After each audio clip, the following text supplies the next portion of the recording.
So sin had crept into the lives of the Israelites again. In Judges chapter 3, verse 12 through 31 is where we're going to be studying today in our Bible study. And Israel had let sin kind of creep back into their lives. They started worshiping idols again. And so God gave them over to the king of Moab, whose name is Eglon. In verse 17, it actually says that he was a very fat man. And so for 18 years, Israel was enslaved to Moab because of their sin of worshiping idols. And they were required to pay this tribute to Eglon.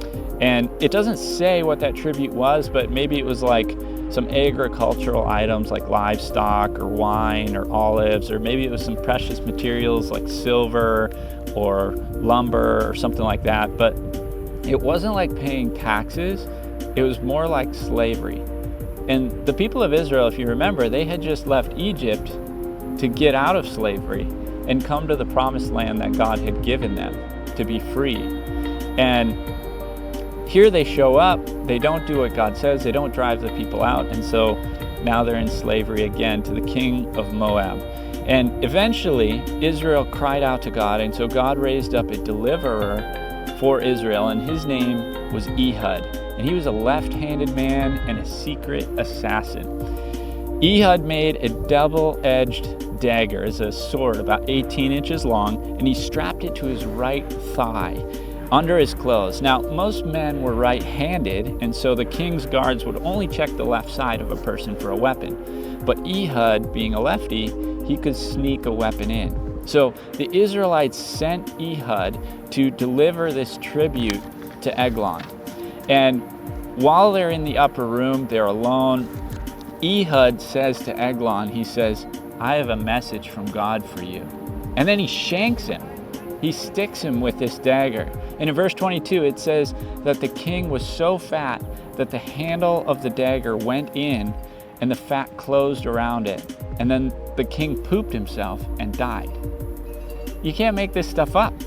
Ehud then slips away and he rallies all of Israel, and they take control of the crossing on the Jordan River. There's this place between Moab and Israel where people would cross the river. They take control of that area and they kill 10,000 Moabites.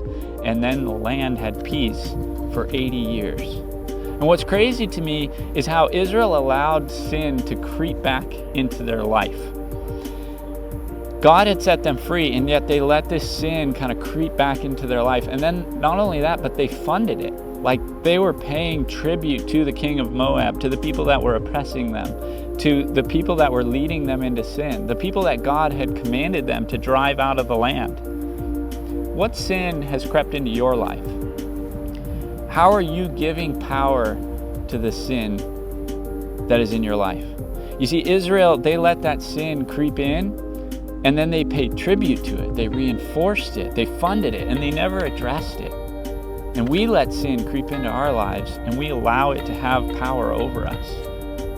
Ehud broke that pattern. Literally, he stuck a dagger in it. And he had the courage to take action and to be obedient to God.